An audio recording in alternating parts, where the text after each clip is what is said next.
Hi, this is Mike Bielawski with True North Reports TV.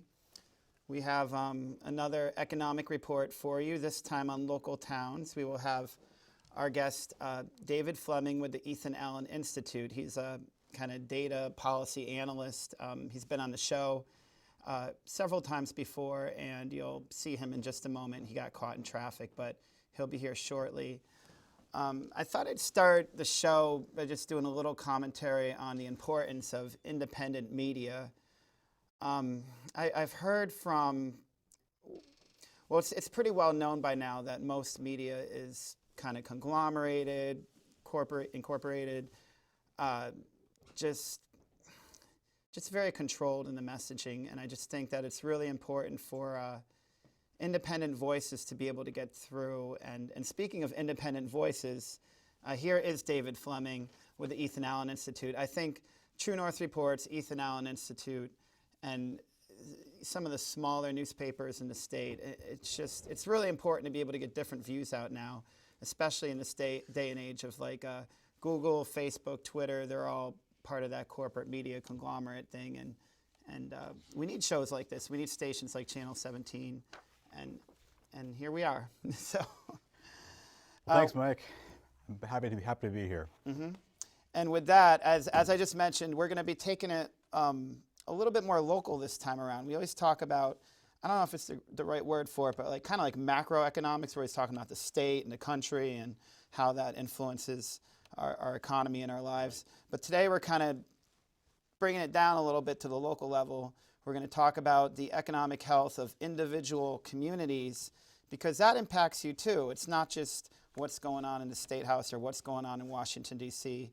What's happening in your local town select board and town budget and town clerks, that matters too. And we're having mixed results in Vermont. But before we get into that, why don't you remind viewers real quick, so you're a policy analyst with the Ethan Allen Institute. What else do we need to know?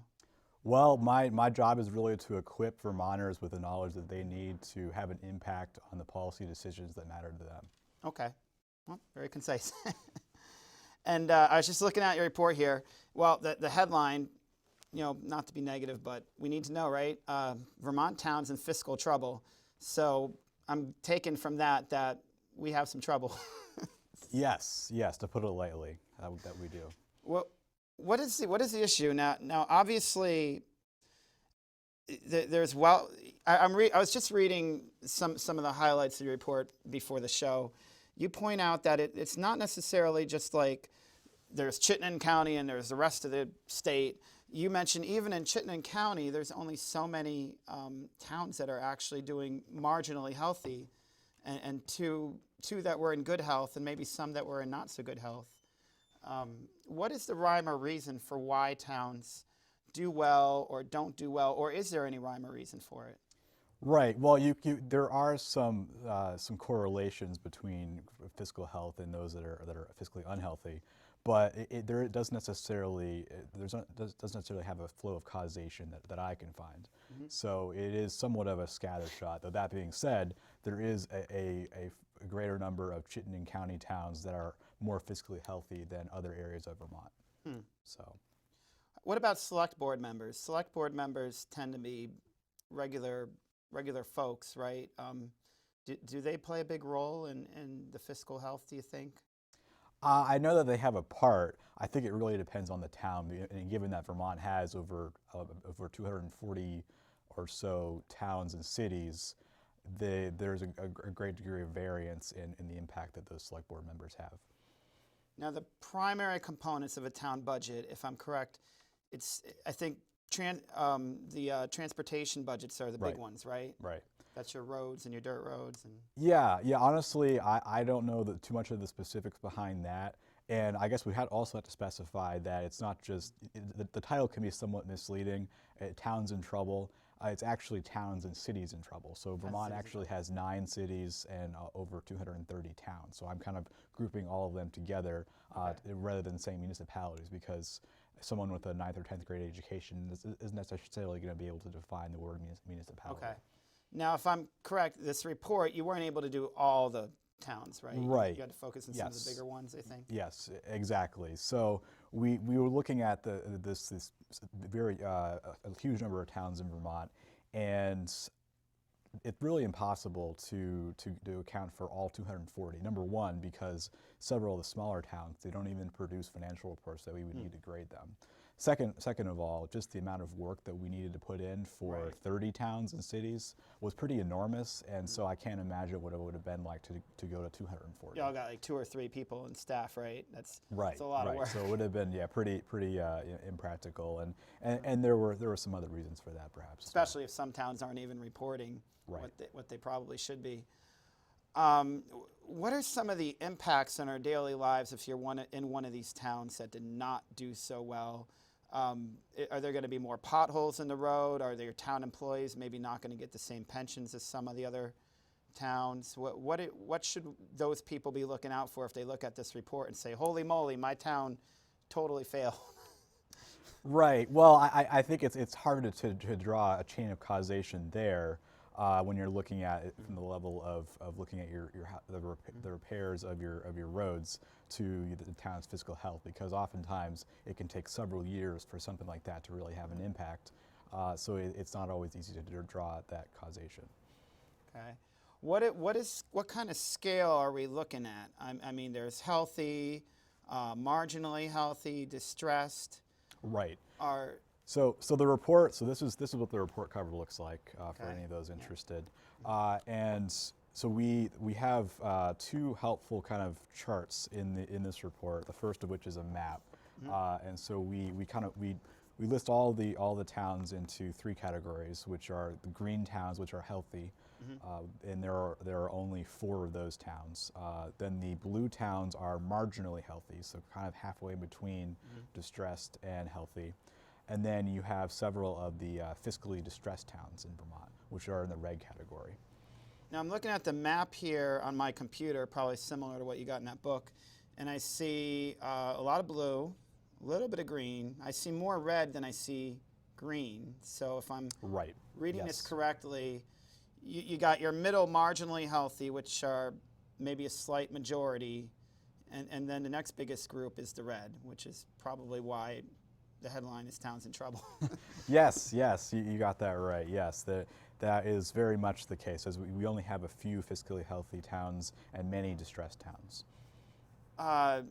What can regular folks do about it? I mean, most folks probably are not economists, but they might want to, I'm guessing, show up to their select board meeting, maybe. Well, but go to town meeting. before we get into that, I think in terms of it'll help you be informed about how you can impact Right. the situation by understanding what's actually in the report.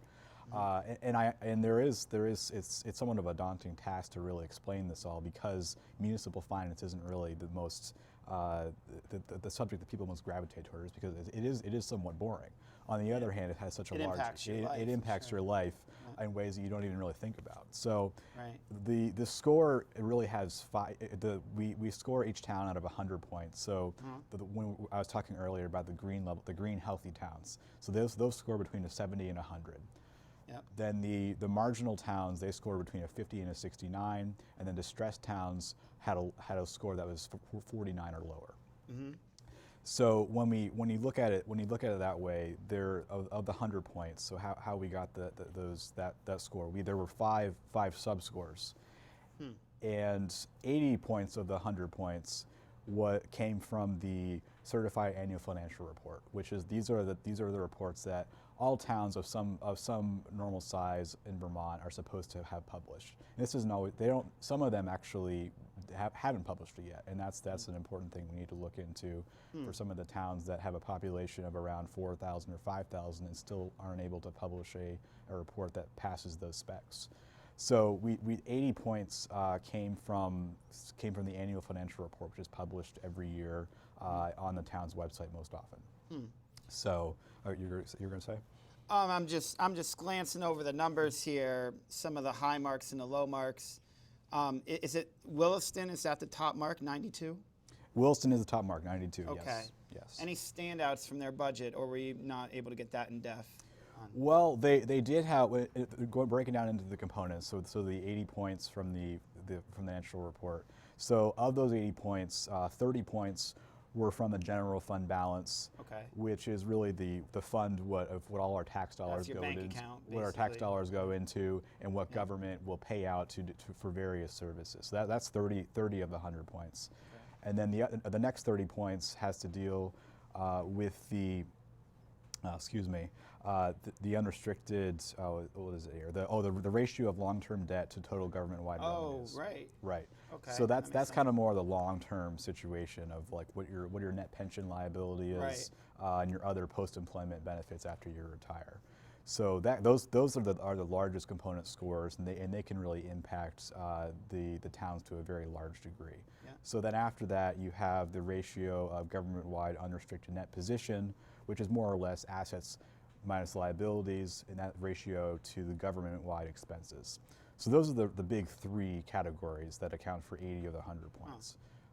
And after that, you have 20 points, which is dedicated to employment level changes, and finally property level changes from 2017 to 2018. So those two categories only account for 20 points combined, 10 points each. Now, as a layperson, I mean, I've got no economic degrees whatsoever. It almost sounds like a lot of this parallels our individual finances. You've got your bank account. You've got when you go to buy a car, the bank is going to ask you what's your debt to Right. Earnings ratio. All this stuff. It makes me think of my own personal life Right. and my finances. So I can definitely understand some of those. So it does kind of look like the bottom half of the map has more red. Is there any reason for that? Right. Well, I think just in terms of where our legislators' priorities have been made, I think that might be part of it. It's been pretty clear that they're really concerned about making it so that that urban Vermont, because it uses fewer greenhouse gas emissions, or emits fewer greenhouse gas emissions, then you tend to focus on prioritizing those urban areas of Vermont versus the more rural parts, and that's just unfortunate that a lot of southern Vermont is very, very rural, and they don't necessarily get the assistance that other more urban areas of the states would. And that's somewhat of an idea that's just looking at what the policies are and kind of making a leap to what I see from that map. That being said, just in general, Chittenden County is a richer county than the rest of Vermont. That's been going back decades. Yep. So no red on that one. right, lots of blue and green versus pretty much everyone else has a Blue red, and red. right, blue and red, exactly. Barrytown did really well. That's kind of a standout. Yeah. Barrytown's an interesting one because 89 they have points. They have an 89 out of 100, which is the second highest in Vermont. And then Berry City actually has a 43, which is less than half of what Barrytown has. And that doesn't surprise me because, I mean, I live in Plainfield, which is not far from Barry, and I don't mean to pick on our, towns or whatever, but it does have a reputation as being kind of a tough place to do business, to live, to own a home. But then Barrytown just did so much better. So. Interesting. Right. Yeah. No, it is. I was kind of surprised by that. They're right next to each other and they have vastly different scores. Now I grew up in Troy, New York, which is not far from Bennington. Bennington got a 47, so that's not great.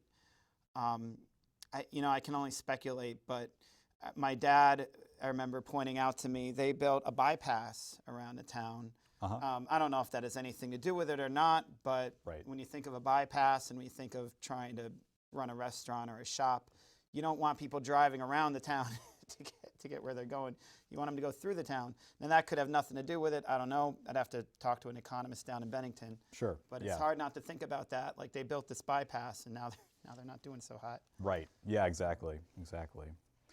I guess I couldn't say for certain about that because I don't really live close to that area of Vermont. But yeah, that does sound like an interesting story. So where do we go from here? Are you sharing this with lawmakers? Are you? Yeah, we printed off several copies of this report, and we've also published it online at our website, ethanallen.org, under the tab Policy Reports. So that's where you can go to find it if you want to see how your town did. And that which brings me to another point. And I realize that only about 1 in every 2 Vermonters is going to be living in one of the towns that we analyze. The other right, other sure. 54% are just they reside in some of the less populated towns of Vermont. And as much as we would have liked to include those folks, it just wasn't possible. So we've created somewhat of a stopgap measure to address that issue. And so on page 11 of our report, I have an appendix which I've written with my colleague Mark Jaffe at the Reason Foundation, who I worked on this report with. I know the people at Reason, yeah. And just so you know, this isn't just my report. It's because I like you don't have a whole lot of financial background, but this was co-authored with Mark Jaffe, who's done this for decades, and that's why you can really rely on this report if you're wanting to look at is this worth my time. So going back to the appendix of what happens if I don't see my town, and that can be a tricky issue because in some ways you will have to get it's difficult to calculate a score using the metrics that we've done, and it takes probably an hour or two just to do one town.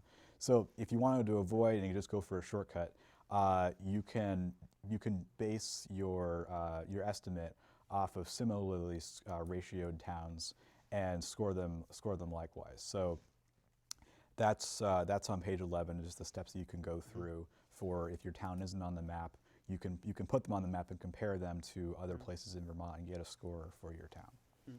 Now, one thought I get is I do cover a lot of select board meetings. I don't just work for True North Reports. I'm a freelancer. I write for the Hardwick Gazette and on occasion the Montpelier Bridge. And for the Hardwick Gazette in particular, I do a lot of select board meetings, particularly in Woodbury. I used to do a lot in Hardwick, mostly Woodbury these days. And one thing I hear from some of their select board members are try not to borrow if you can avoid it. Try to have a fund if you're going to buy a new truck or a new loader or a new whatever. Right.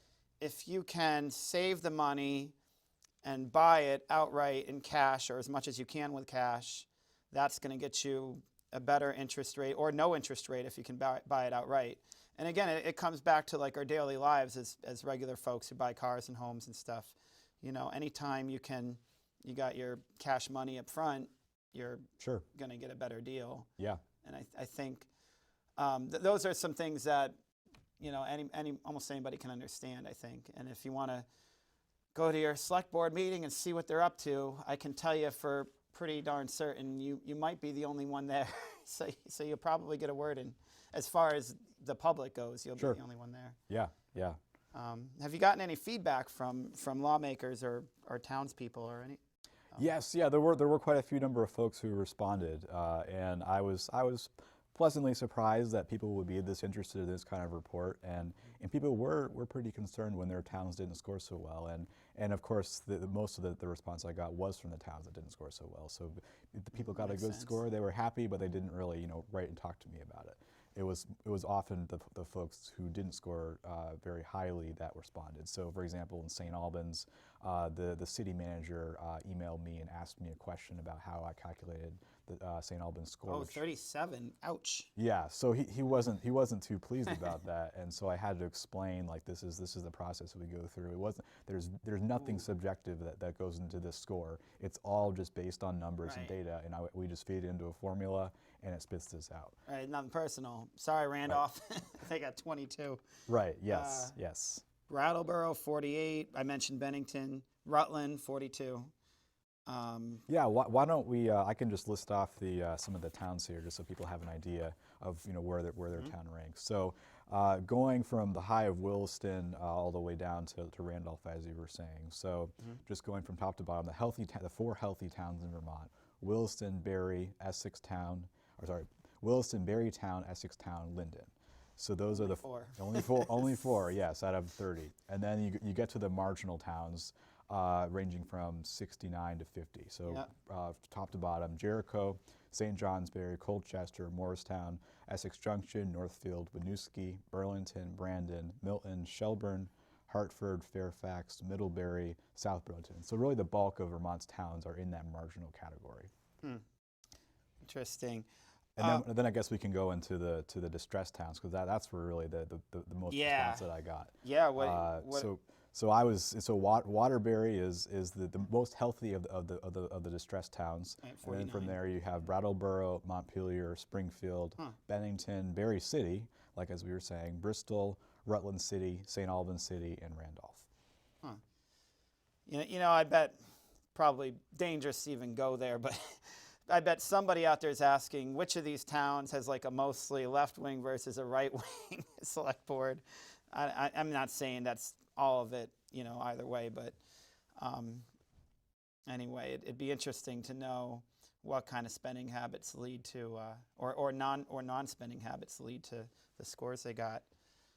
Yeah, I guess I couldn't say for sure how that would go down, but yep, Yeah. it sounds interesting. Montpelier, 48, so that's the second biggest city in Vermont, right? Burlington being the first. Actually, let's see. I'm looking at the populations right here. So obviously Burlington is the largest. Burlington's the largest. There are a bunch of towns in the 15,000. Okay.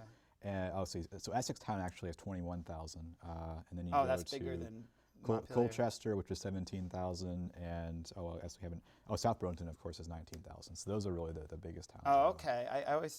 I live near Montpelier, and I just think it's the center of the universe for some reason. It's really not.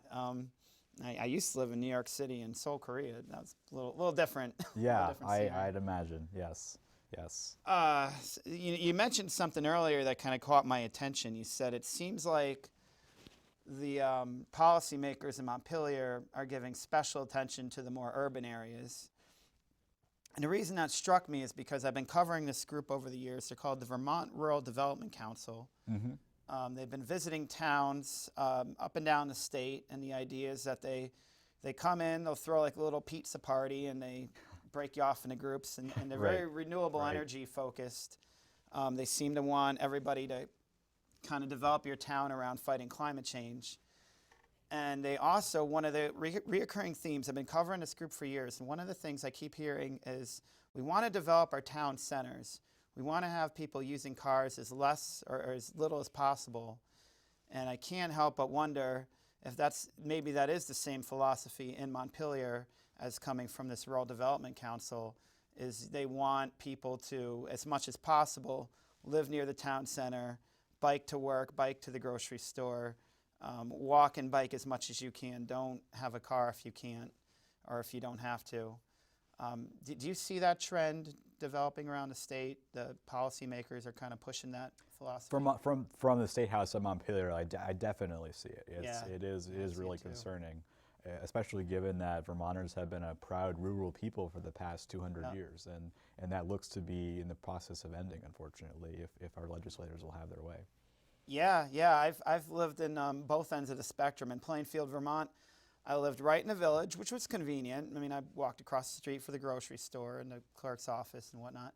But now I live about half a mile away. I don't know if that's really living out there. Probably doesn't count, but I mean, certainly you go up the dirt roads and you've got folks who are really kind of off the grid, if not literally off the grid. They're, for all intents and purposes, Sure.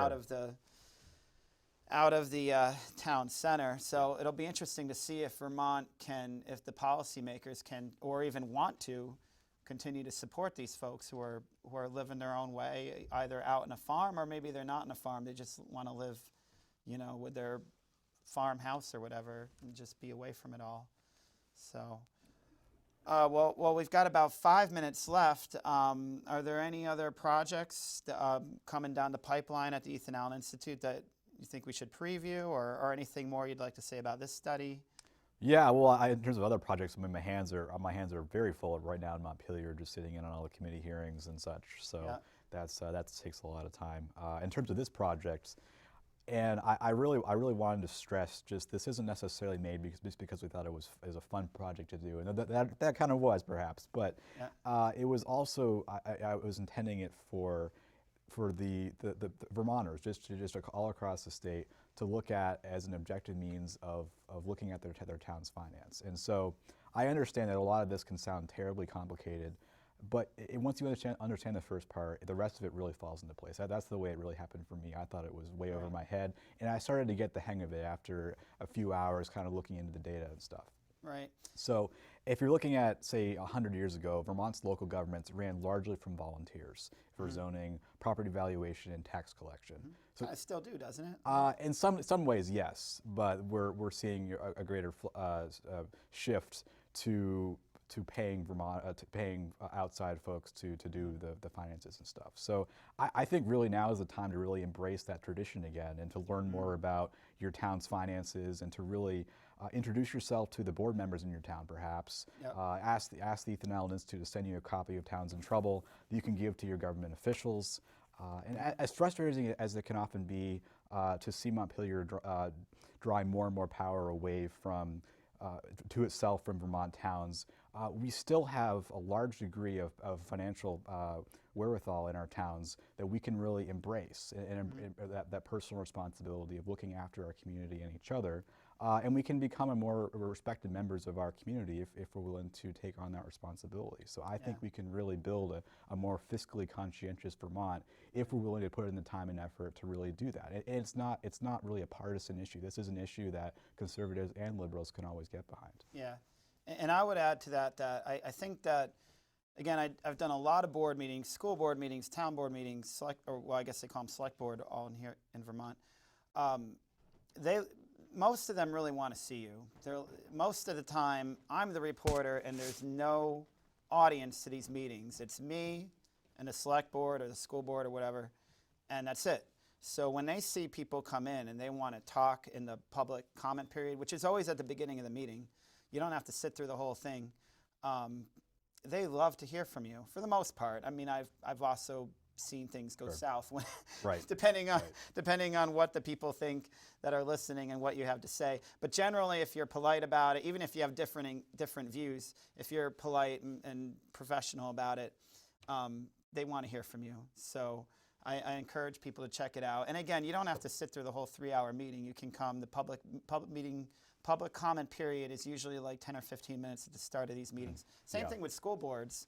I know it's a little bit different subject, but same concept. You know, if you want to, actually, a lot of the school board budgets, that might be an idea for a future study. Woodbury, for example, 2/3 of their municipal taxes, I think, actually go to the school. Only like 1/3 goes to the town.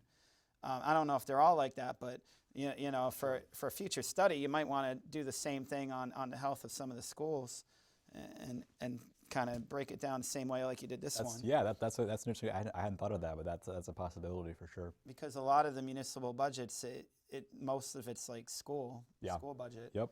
So. Very much the case. But yeah, it's civil engagement. I know it can be boring. I've sat through a lot of very convoluted, dragged on board meetings, but you can watch them on TV, you can read the minutes, you can just call and talk to your select board members and get kind of the rundown without having to sit through everything. But yeah, I mean, it's really your money. I mean, if you think about it, it's not if you think about it, it is your money. I mean, your town, the municipal budget, that's your tax money. Yes, yes, that's very much the case. Mm-hmm. So, all right, now we're being told to wrap it up. So anyway, so thank you for coming on again. Thanks, Mike. Appreciate it. We will be at the State House, both of us, for the next couple of months. So he'll probably be on again, if not the very next episode, certainly soon enough. And we're gonna have a lot to talk about. So anyway, thanks for watching. And third Friday every month, and I'll have to get some of you folks to call in next time as well. So sounds like a plan. Okay. All right. See ya.